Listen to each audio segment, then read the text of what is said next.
तेरे नाम मूवी में एक पगली को देखा होगा। एक पगली थी भिखारन, भीख मांगती रहती थी, भूख लगती थी तो किसी से कुछ मांग लिया करती थी। मन चलो ने उसका नाड़ा भी खोल दिया था, देखी होगी। ऐसी ही एक पगली थी, बचपन से ही वो पागल, मुंह से लार टपकती रहती थी। जब वो 10-12 साल की हुई, उसने घर से बाहर निकलना शुरू किया। उसका मन सड़कों पे लगता था, सारा दिन सड़कों पे घूमती रहती थी, सारा दिन। जब उसको नींद आती थी, किसी भी चबूतरे पे पड़ के सो गई। भूख लगती थी, किसी होटल के सामने जाके खड़ी हो जाया करती थी। कोई फल फ्रूट वाला फल दे दिया करता था, कोई केला दिया, किसी ने सेब दिया। चाट वाले की दुकान पे खड़ी, वो थोड़ा बहुत कुछ देता था। सब जानते थे कि ये उनकी बच्ची है और पागल है, मुंह से लार टपक रही, रंग गोरा चिट्टा था उसका। अब इसी तरह से वक्त बीत रहा था। ऐसा नहीं कि उसका कोई था नहीं, लावारिस थी, उसका सब थे, माँ बाप भाई बहन चाऊ चाचा सब थे उसके। घर परिवार वाले उसकी ध्यान बहुत रखते थे उसका, क्योंकि वो शाम को घर नहीं लौटती थी। अंधेरा होने पे उसको ढूंढने निकलते थे, तो कभी कहीं मिलती थी। कुछ उसके चंद ठिकाने थे जहाँ पे वो मिल जाया करती थी। खैर मिल जाया करती थी। कभी कभी वो किसी बस में बैठ के भी कहीं चली जाया करती थी, किसी भी बस में चढ़ जाया करती थी और कहीं और। वो ड्राइवर लोग भी जानते थे उसको कि ये उस जगह की बच्ची है और ऐसे ऐसे बस में चढ़ जाती है। कभी भी कंडक्टर वगैरह उसको उतार भी दिया करते थे, देख लेते थे कि पता नहीं कहाँ जा रही, कहाँ उतरेगी है, खो जाएगी, घर वाले ढूंढते फिरेंगे। कुछ कंडक्टर ऐसे भी थे, वो उसको उतार भी दिया करते थे। कुछ उसको ले जाया करते थे, फिर छोड़ देते थे ला के वापस। रोजाना का यही मामूल वक्त बीतता रहा। उसको बच्चे कंकरे मारा करते थे, कंकर पत्थर उसके कपड़े खींच रहे पकड़ पकड़ के, दौड़ लगा दिया करती थी, भग जाया करती थी। मोहल्ले के चंद लड़के थे, कुछ लड़के जो उन बच्चों से उसको छुटवा दिया करते थे। उन लड़कों के पास बहुत बैठती थी वो जाकर। लड़के अपना काम करते रहते थे एक कारखाने में और वो वहीं बाहर कारखाने में बैठ जाया करते थे। लड़के उसको कुछ खाने पीने को दे दिया करते थे, कुछ भी। एक प्लास्टिक का थैली हाथ में रखती थी वो, उसमें कुछ पैसे रहते थे, पैसे भी मांगती थी वो, क्योंकि उसको पता लग गया था कि ये कोई चीज़ ऐसी है, इसे देने से चीज़ें मिलती हैं खाने की।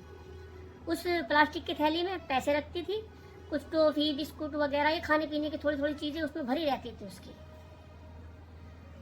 कई लड़के ऐसे थे जो उसको बहला फुसला के उसके पैसे निकाल लिया करते थे। उसमें से काफ़ी पैसे रखती थी उस दौर में। अब लड़के बिठा दिया करते थे, खिला दिया करते थे, पेट भर जाया करता था, वे लड़के उसका ख्याल रखते थे। अब वक्त बीतता रहा, वक्त के साथ साथ वो थोड़े जवान होने लगी। जवान हुई, जवानी फूटने लगी, दिखने लगा सब कुछ। एक दिन क्या होता है, वो पगली प्रेग्नेंट हो गई और 3 महीने की जब वो प्रेग्नेंट हुई, तब जाके घर वालों को पता लगा कि ये प्रेग्नेंट है। अब घर वाले सब हैरत में कि ये किया किसने और कौन है वो, किसने इसके साथ इस तरह से कर दिया कि ये प्रेग्नेंट हो गई। वो ऐसी है नहीं कि किसी को पहचान सकती है, किसी को जान सकती है, कुछ नहीं। पहली बार जब प्रेग्नेंट हुई तो घर वालों ने किसी को कुछ नहीं बताया। ये बात बाद में पता चली थी, खैर सुनते रहो, बाद में समझ में आएगा। उसको उन लोगों ने गोली वोली खिला के वो अबॉर्शन करा दिया। किसी को इस बात की खबर नहीं लगने दी शुरू वाली बात में। अब इस पगली का बहुत ध्यान रखने लगे घर वाले। इसको घर से बाहर निकलना बंद रखते थे, गेट बंद, कुंडी लगा के रखते थे हमेशा। लेकिन वो कैसे ना कैसे कुंडी वुंडी खोल के, उसका दिल ही बाहर लगता था सड़कों पे ही घूमना बस। जहाँ नींद आ गई सो गई, जहाँ कहीं भी रुक जाया करते थे, ढूंढ ढूंढ के उसको घर लेके आया करते थे। इसी तरह से उसका चल रहा था, ध्यान रखना शुरू किया। अब इस ध्यान रखने में भी वो फिर दोबारा से प्रेग्नेंट हो गई। और इस बार जब प्रेग्नेंट हुई तो पेट से पता लगा, जब उसका पेट बाहर आने लगा।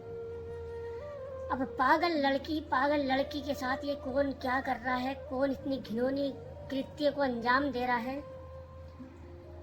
अब की बार कंप्लेन करा दी गई कि वो ऐसे ऐसे प्रेग्नेंट है, हमारी बच्ची इस तरह से है और पता नहीं वो है कौन जो कर रहा है। अब जब कंप्लेन हो गई, शक उन लड़कों के ऊपर गया जो लड़के उसका ध्यान रखते थे। उन लड़कों को पुलिस ने उठाया भी, उनके साथ मार पिटाई भी उन्होंने। अब साफ कह देंगे हमें नहीं पता कुछ भी। उन लड़कों का हाथ था ही नहीं, खैर शक के तौर पे उन्हें उठाया गया था। जिस पे शक था पुलिस ने काफी लड़कों को उठाया। किसी से कोई सुराग नहीं मिला, बहुत ढूंढ मचाई, कौन है कौन कर रहा, कुछ पता नहीं लगा। अब उसको घर से निकलना बिल्कुल ही बंद कर दिया, एक कमरे में बंद रखते थे उसको, निकलने नहीं देते थे। अब लड़की जब प्रेग्नेंट होती है तो भाई इस चीज़ के बारे में ज़्यादा नॉलेज नहीं है, लेकिन इतना सुना है कि शरीर के जो अंग हैं उनमें और कुछ तब्दीली आ जाती है। इसी तरह उसमें भी तब्दीली आई, दोबारा भी उसका ऑपरेशन करा दिया गया। जंजीरों तक में उसको बांधा, लेकिन उसका दिल सड़कों पर ही लगता था, इधर उधर घूमने में ही लगता था। सारा दिन हो जाता था उसको ऐसे ही घूमते घूमते। फिर वो घर से बाहर निकलने लगी। घर वाले पीछे पीछे जाते थे, पकड़ के लाते थे, मारते थे, पीटते थे, सारे काम उसके साथ करते थे, लेकिन वो मानती नहीं थी, बाहर ही रहना। पागल थी, लाल राट बकरी, कुछ नहीं पता उसको, कुछ नहीं पता था अपना, बस बाहर दिल लगता था। बसें देख रही, गाड़ियां देख रही जाती थी। अब वो तीसरी बार प्रेग्नेंट हो गई। जब वो तीसरी बार प्रेग्नेंट हुई, तब कहीं जाके सब लोग जिसको ये पता लगा, वो इस चीज में लग गए कि ये कर कौन रहा, कौन है जो इस लड़के के साथ ऐसा कर रहा। अब ये देखने लगे कि ये जाति कहाँ कहाँ है। पता लगा ये वहाँ बैठती है, वहाँ के बारे में तफ्तीश की गई, वहाँ बैठती है, वहाँ के बारे में तफ्तीश की गई कि वहाँ सोई थी उस दिन, वो उस दिन वहाँ पे सो गई थी, वहाँ सोई नहीं मिली थी। वहाँ के बारे में तफ्तीश की कि यहाँ इस तरह के लड़के कौन है।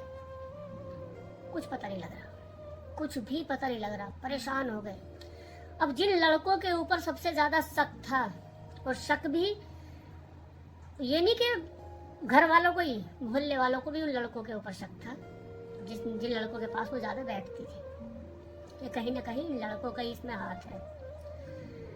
अब वे लड़के खुद परेशान, उन्होंने कुछ नहीं किया था, वे परेशान। अब उड़ती उड़ती एक खबर मिली उन लड़कों को कि इस लड़की के साथ जो भी कोई कुछ कर रहा, वो एक ड्राइवर है, बस का ड्राइवर। लेकिन वो है किस बस का ये नहीं पता लग रहा, क्योंकि कई बार उसको एक बस से उतरते हुए देखा किसी ने। वो उन लड़कों को बताया गया, लड़के खुद तलाश में कि इज्जत पे बात बन रही, इज्जत की बात है। वो खुद ढूंढते फिरते थे कि पता लगे किसी चीज, दिन रात एक कर दी थी ढूंढने में। अब शक के तौर पे एक बस का ड्राइवर उन लड़कों ने उठाया, रात को सोता हुआ बस में से। उन्हीं लड़कों ने जिनके ऊपर शक था, रात को उसे उठा के, बस में ही सोता था वो। ये बस के ड्राइवर बस स्टैंड पे बसें खड़ी कर देते हैं, बसों में ही सोते हैं। उसको उठा के लेके आम के बाग में गए रात को ही। आम के बाग में कपड़े पूरे निकाल दिए उसके। पूरे कपड़े निकालने के बाद उसके ऊपर बेल्ट बजाई, ब्लेड से उसकी नस काट दी। कहा कि तुझे देख किसी ने नहीं देखा, हम उठा के लेकर आए, मार देंगे, नहीं तो सच सच बता दे उस लड़की के साथ कौन कर रहा, क्या कर रहा, वो है कौन। जब उसे लगा कि वाकई ये मार देंगे, छोड़ने के नहीं, उसको अपनी मौत सामने दिखाई दी। बहुत बुरी तरह, एक तो नशे में था लड़का जो मारने पे लगा हुआ था, और उसने बेल्ट ऐसे ऐसी बजाई उसके ऊपर, उसकी चमड़ी निकाल दी बेल्ट से, जो बेल्ट हम बांधते हैं। उसने जबान खोली, जब खतरा दिखा कि मरी जाएगा, उसने जबान खोली और एक का नाम नहीं लिया, बस का ड्राइवर कंडक्टर। और एक बस का ड्राइवर कंडक्टर नहीं, कई बसों के ड्राइवर उसके साथ रेप करते थे, बहला फुसला के उसको बस में बुला लिया करते थे। मगरिब के बाद जब अंधेरा सा हो जाया करता था, जब बसें आके खड़ी होती थी, उसको अंदर बुला लिया करते थे और उसके साथ वो लोग करते थे। 7 लोगों का इसमें नाम आया। जब ये बात खुल गई कि बस के ड्राइवर वो लोग इसके साथ ऐसा कर रहे थे, उन्होंने बसों पर आने बंद कर दिया। अब उनके बारे में तफ्तीश की गई कि कहाँ कहाँ के वे कौन कौन रहने वाले हैं। उन मालिकों से बात की, बसों के ड्राइवर जो मालिक थे बात हुई, उनको गिरफ्तार करा। खैर टाइम बहुत लगा था गिरफ्तार करने में, गिरफ्तार किया, कबूल भी किया, उनको जेल भेजा। जेल भेजने के बाद अब मुकदमा चलता रहा। अब जिस घर की वो लड़की थी, वो पगली जिस घर की लड़की थी, उस घर में एक हादसा होता है। बाकी की स्टोरी नेक्स्ट पार्ट में, क्योंकि 10 मिनट से ज़्यादा अपलोड नहीं होती भाई। मिलते हैं।